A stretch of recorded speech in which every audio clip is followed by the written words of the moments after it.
Okay mga guys, so nandito naman tayo sa ating YouTube channel, no? So para magbigay ng reaction video Itong reaction video na yung magko-comments ka, mga ipapahayag natin ang ating saloobin sa mga nangyayari sa ating bayan ngayon, no? So ganun ang reaction video. So lahat ng nasa loobin nyo, ilalabas nyo, i-comments nyo dyan. Pwede, free lang naman mag-comments dyan. Ngayon, itong tatalakayin natin ngayon ay tungkol sa ating mga napapanahong balita, mga maiinit na balita, lalong-lalo na sa West Philippine Sea. Alam nyo naman na napaka mainit na balita itong ganitong balita, no, sa ating bansa, ang West Philippine Sea.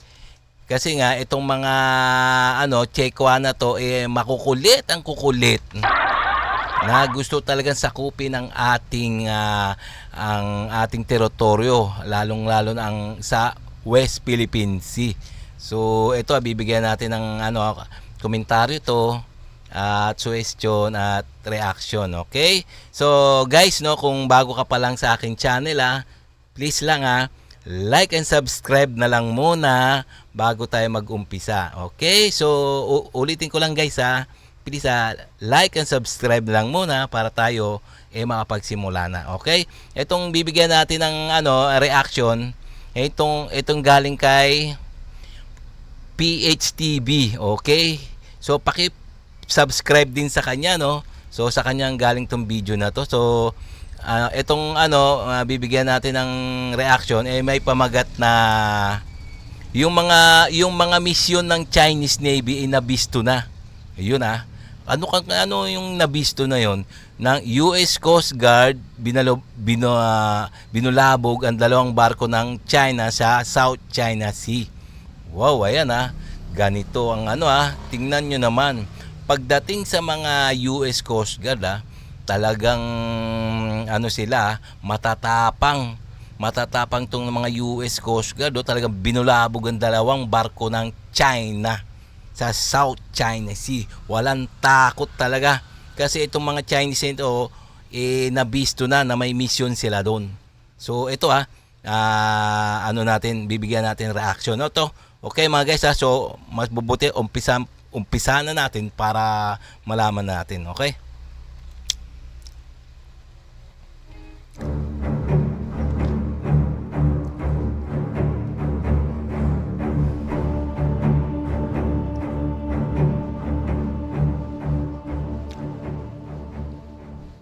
Iniulat na magkasama umanong binabantayan ngayon ng mga barko ng Philippine Coast Guard at isang US Coast Guard cutter ang West Philippine Sea upang protektahan ang teritoryo ng bansa laban sa mga ginagawang pangangamkam ng China. Ito ay matapos sinabi ng Estados Unidos sa pamamagitan ng isang tawag sa telepono ng Defense Chief ng bansa sa counterpart nito sa Manila na muli nilang pagtitibayin ang kanilang commitment na ipagtanggol ang Pilipinas. Thousands of Filipinos have used Digosure nutritional and nut milk as a home remedy for bone and joint treatment. Laban sa anumang pag-atake sa ilalim ng 1951 Mutual Defense Treaty. Naman talaga, no? Talagang ang Amerika at ang Pilipinas talagang talagang sanggan dikit talaga sila Sanggan dikit mula noon pa nung pagkatapos ng World War II noon na nagkasundo ang Pilipinas noon at Amerika na magtutulungan sila. Ibig sabihin pag kinanti yung isa, gagalaw din isa. Kailangan tutulong silang banatan yung kaaway nila. Ganyan ang Mutual Defense Treaty. So okay diretso pa natin. Tumawag ang Defense Secretary ng Estados Unidos na si Lloyd Austin kay Department of National Defense Secretary noong nakarang araw matapos kinumpirma ng Philippine Coast Guard ang presensya na hindi bababa sa 50 Chinese vessel sa paligid ng Ayungin at Sabina Shoal sa West Philippine Sea. Inulit ni Secretary Austin na mananatiling matatag ang commitment ng Estados Unidos Yun. at ang isang armadong pag-atake sa sandatahang lakas ng Pilipinas, aircraft o anumang public vessel, kasama na ang Coast Guard saan man sa West Philippine Sea, ay mag-aaktiba sa mutual defense commitment ng dalawang bansa. Yes, yun. Ayan mutual defense system mag-activate once once ang China o yung mga Chekwa na to gumamit na ng mga bomba, ganon. Yung talagang yung pumuputok, yari na sila. No. Giniit naman ng sandatahang lakas ng Pilipinas ay matapang na ipapatupad ang mandato nito na protektahan ang territorial integrity, soberanya at mga sovereign rights ng bansa sa West Philippine Sea. Sa isang pahayag, sinabi ng Department of National Defense ng Pilipinas na pareho umanong sumang-ayon si Austin na mas palawakin pa ang kooperasyon ng Washington at Manila, lalong-lalo na tungkol sa depensa.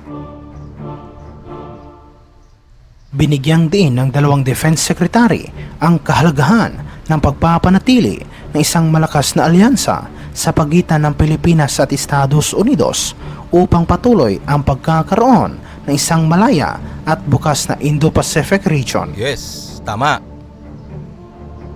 Ang parehong commitment ay ipinahayag din ni US Chief of Naval Operations Admiral Michael Gilday kay Armed Forces of the Philippines Chief of Staff General sa isang ginawang pagpupulong sa Camp Aguinaldo.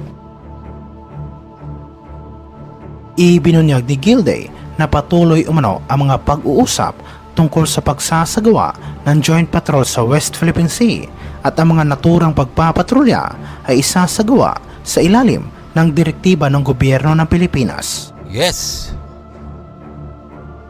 Itinagdag na nasabing top US Navy official na sina Secretary Austin at Pangulong Marcos ay nagpulong tungkol sa mga binabalak na combined maritime activity at ngayon ay nasa planning stage na umano ang parehong bansa.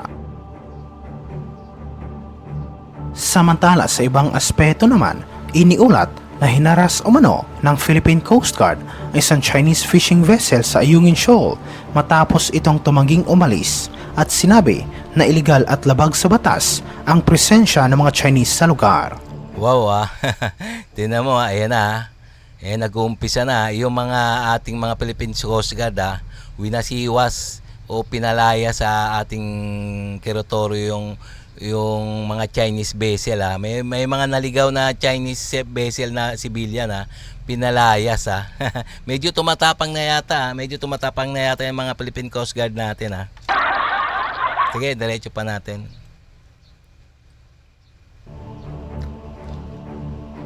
Iginiit rin ng Philippine Coast Guard na pagmamay-ari ng Pilipinas ang Ayungin Shoal Tama. habang binatikos nito ang komunistang bansa dahil sa patuloy na pagbaliwala sa legal na pag-aangkin ng Manila sa nasabing lugar na kung saan ay bahagi ng exclusive economic zone ng bansa.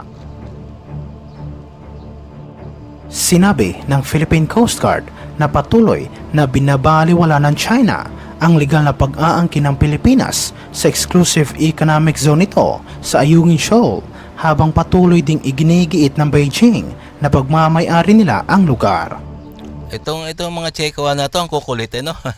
Ang talagang ginigiit talaga nila na sa kanila ang West Philippine Sea. Wala silang pakikinggan talaga kahit sino. Ang pakikinggan lang nila yung kanila lang ang kanilang isipan na walang kwenta. Yung mga Chekwa na yan nakakabwisit hindi sumusunod sa international law. Ang sinusunod lang talaga yung kanilang historical na walang kwenta. So ayan, kaya tuloy nangaharas sila. Talagang agresibo sila sa West Philippine Sea, So nakakabisit lang talaga, nakakabwisit na nakakalungkot isipin na itong Cheka, paano ba natin talaga ito mapapalayas, Kung pwede lang ba tusukin ng karayom to, So, okay, diretso pa natin.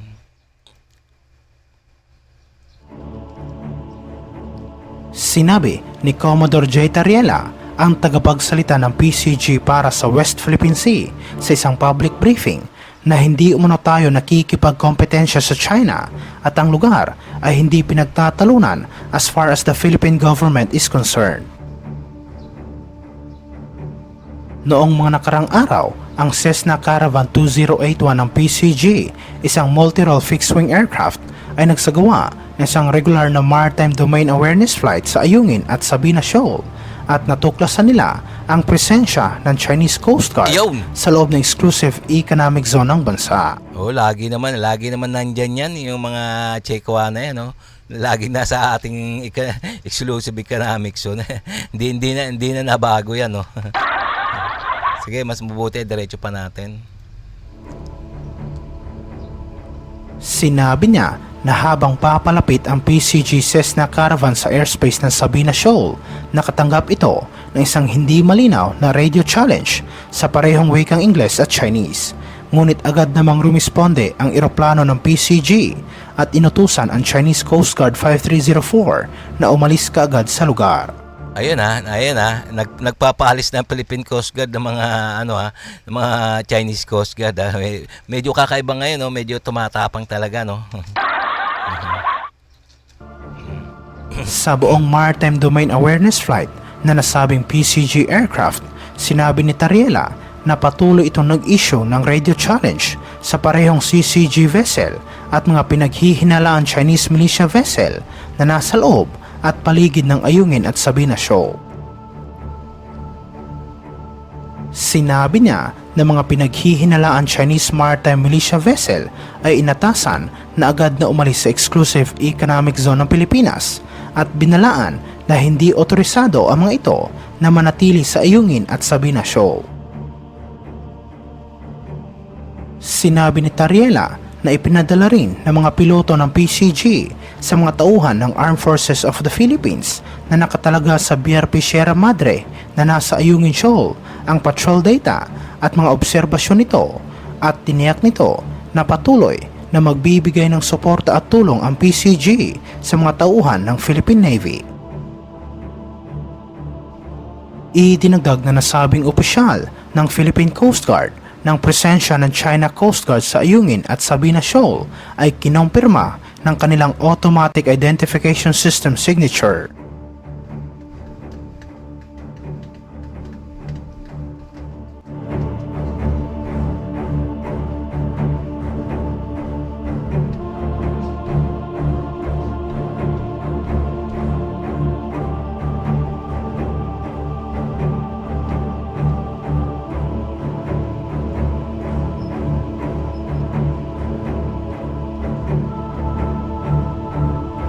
Okay mga guys, so nakita nyo naman na ang ating Philippine Coast Guard nagpapalayas na, no? Nagpapalayas na ng mga Chinese Coast Guard, ha? Magandang balita yan to. So sana nga dire-diretso na yan, no? So at saka yung siyempre kaya siguro tumatapang kasama nila ang US Coast Guard, kaya ganun. So sana lagi sila magkasama diyan. Nang sa ganun walang takutan. 'Di ba? So okay, no, maganda yung ginagawa ngayon ng ating mga Philippine Coast Guard at ang US Coast Guard, no, magkasama. So talagang matatakot talaga ang mga Chekwa. Takot na talaga 'yon. Pinapalayas na sila naman ang ngayon ang tinataboy, ha. Imbis na yung dati tinataboy ang Philippine Coast Guard, ngayon iba na ngayon. Tinataboy naman nila yung yung Chinese Coast Guard naman. Kasi nga ganti-gantihan lang naman yan, ganyan lang naman yan, takutan lang naman yan, di ba? Ayun, natakot yung Chinese, ayun, lumayas. So okay, no mga guys, so hanggang dito na lang tayo, no. So okay guys, no, kung nagustuhan niyo yung mga ganito mga reaction video, please like and subscribe na lang muna bago tayo magsara, okay? So ulitin ko, like and subscribe lang muna mga guys, okay?